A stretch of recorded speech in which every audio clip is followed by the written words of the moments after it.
What is going on, guys? Welcome back to another Pokemon Wi-Fi battle. Today it's against Zabs, and team preview, it was kind of, I always expect to see Greninja, Talonflame, and Wash Rotom, so that's kind of a given. He also has an Espeon, a Pinsir, and a Hitmontop. The Hitmontop looks kind of interesting. I haven't seen one of those yet, so I'm kind of, this should be a pretty interesting match.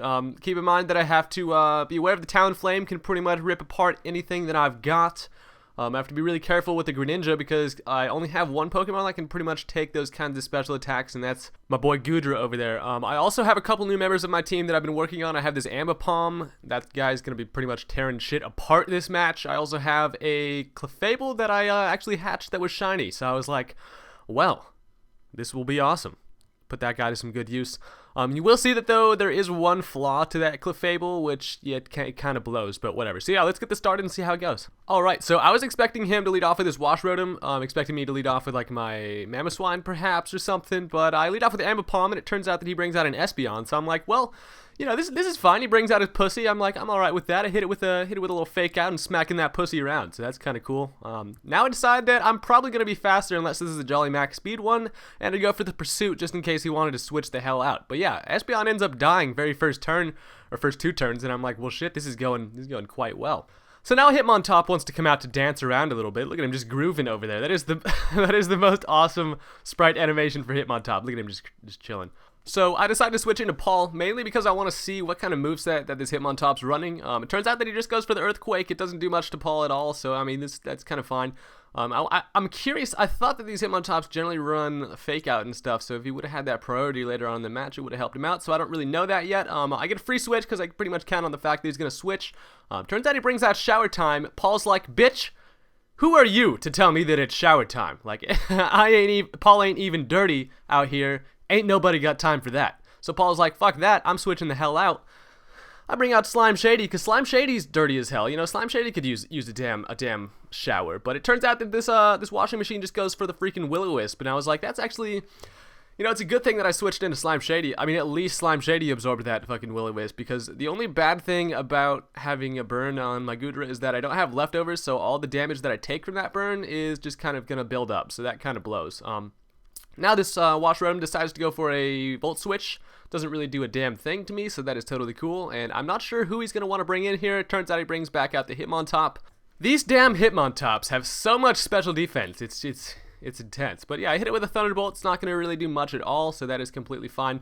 I basically just have to free switch into Paul here. He actually has seen this exact situation before, so now he's like, he's probably going to go into his Paul, so I'm going to switch out and go into my Greninja. And I was like, a little bit scared that I honestly saw that coming a little bit, but it was a little bit risky keeping Goodra in there. So I now see that this stupid frog's out here with his tongue flapping around and shit, so I'm like, well, gotta switch back out into Slime Shady.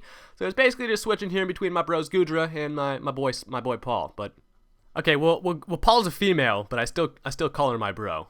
Yeah, so that Dark Pulse does, unfortunately enough, to this for this next Ice Beam to kill me, so that kind of is a bummer.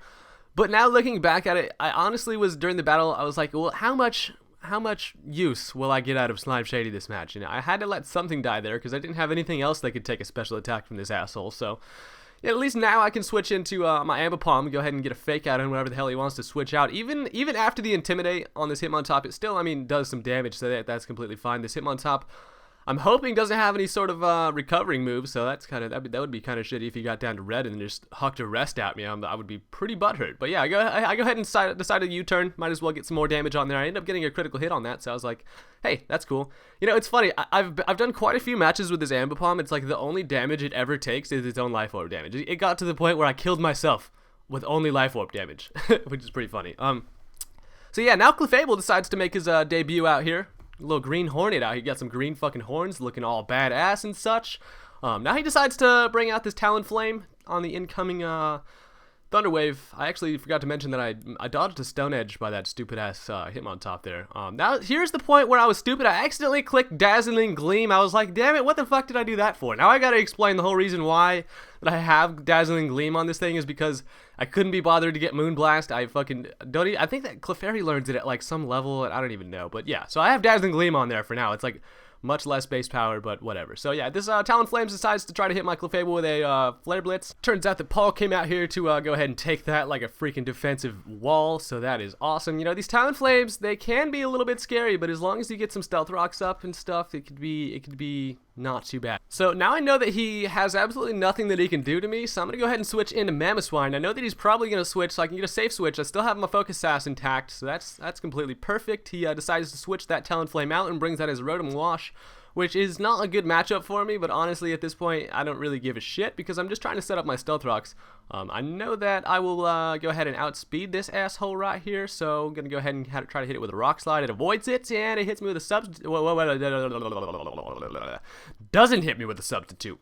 What if there was a move, like Fling, where you could set up a substitute and you could throw the substitute at somebody and it like explodes and does a shitload of damage? Make that happen, Game Freak. Make it happen. Yeah, at this point, I'm pretty much just now trying to break the substitute because I'm like, well, fuck, I shouldn't have missed that first Rock Slide. Mamoswine, what the hell do you think you're doing out here? Missing and shit. So, yeah, now he's going to go ahead and throw some water at my face, and I'm like, you just washed off all my face paint. You're an asshole, bro. Not cool. But it's fine, though, because I get knocked down to my sash. So we're still living out here. We're hanging on, but barely. As this Rotom's trying to, he's continuing to take massive amounts of poison damage, so now he decides to switch out again, as I can set up my free Stealth Rocks now, but I honestly did not even consider the fact that this thing is a top. It's literally a top, and I did not even think about Rapid Spin. I was like, there's no way he can get I was like, oh, this Stealth Rocks are up for fucking ever. There's no way he's getting those out of the way. So I decided to go ahead and switch into Green Hornet because he probably wants to hit me with like a close combat or something, or just anything to kill me, but it turns out he Rapid Spin, which was a damn good play because it would have not only got rid of the Stealth Rocks, but it would have killed my Mamoswine also. So, you know, I'm kind of back where I started. I don't have any damn rocks up, and he's going to go ahead and switch into his Pinsir here on my Clefable, which normally kind of looks like a bad situation for me, but I get one Calm Mind up, and I'm obviously confident that I can take an attack from this Pinsir, considering that I'm Fairy type now, so you know, basically Clefable ain't worried about nothing, but he's over there also not worried about nothing because he's unaware of the fact that I have freaking Flamethrower on my Clefable because I don't know why I actually have Flamethrower on my Clefable, but hey, it works out in this damn situation. So I got +1 Calm Mind, and the Flamethrower isn't gonna kill that Pinsir, but it's gonna get it down to red, and it's also gonna burn it. So I was like, yes, good work there, Green Hornet. You're getting shit done. So, yeah, he tries to go for the quick attack. It doesn't end up doing very much at all, even with a critical hit. So, I take this opportunity to just set up another Calm Mind, which honestly didn't matter. I could have just killed it there. I decided to just set up the Calm Mind just to look cool because now he's just gonna be able to switch into into his fucking Talonflame and then just be able to scare the hell out of me. So, yeah, he brings out Blaze It, and I'm like, okay, this is getting a little weird. I wish I had them Stealth Rocks up, but hey, shit happens. So I want to play it safe. I want to keep Clefable around a little bit. I go into Paul, and it turns out that he got paralyzed there, so that kind of works out. I got a little safe switch into Paul, and we are looking all good. I know that he can't hurt Paul, and he knows it also, so he's like, well, fuck. This kind of sucks. He actually decides to stay in though and go for the Brave Bird just to get some damage off on me, which does, you know, a reasonable amount of damage. And I think he's kind of beginning to realize that this Talonflame he's over it. This Talonflame is just I quit, man. I'm over it. That's what that Talonflame's thinking right there. So yeah, go ahead and went ahead and killed it with a Scald, and that is the end of that thing. So Paul's gonna be taking some burn damage here, so that's kind of stupid. But you know, Paul's been burned this whole damn battle. Sorry about that, Paul. Didn't mean to do you like that. So. Now he brings out Foreplay. He's able to hit me with a Grass Knot because I have absolutely no other switch to take any special attacks, and I figured that everything else on my team was more valuable than Paul, so he's going to be taking some Life Orb damage there. Now it's perfect because I get a free switch into Hand D-Job, and Hand Job can go ahead and hit it with a Fake Out. He decides to switch into his Grooving again, which has just been able to just come out here and just battle my freaking Ambipom all damn day with his stupid Intimidate and all that stuff. You know, why does Hitmontop have Intimidate? I never understood that. He doesn't look like that scary of a guy. You know, he's just sitting there dancing, just having a good time. I decided to hit it with a double hit. It ends up killing it, and that is the end of that stupid Hitmontop, so that is looking solid. Ambipom's just putting in work out here. I can go ahead and U-turn on whatever I want and get the hell out of here. He brings out Greninja, and I was like, you know, I thought about going for the U-turn, actually, and I decided to not. I don't know.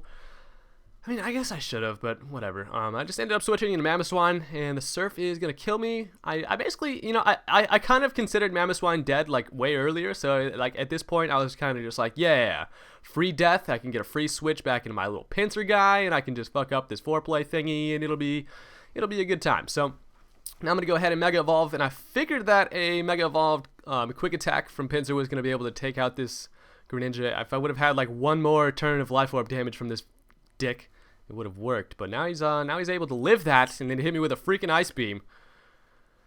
And that ends up killing Pinsir. So I was like, really? I've been saving Pinsir around this whole damn time for that, just to die to that. And it turns out that he doesn't even end up killing himself with his next Life Orb, so that kind of sucks. And I have to come into freaking handy job. I predict him to switch and try to save his Greninja for later, went for the pursuit and ended up killing it, so that is fantastic for me. So now I believe all that he has left is that Wash Rotom. He's going to bring it out here, and I think Ambipom has enough to kill it with a double hit. Ambipom's like, ain't shower time today, motherfucker, and smack you in your stupid little washing machine face, and that is going to kill that shower time. So that is the end of the match, guys.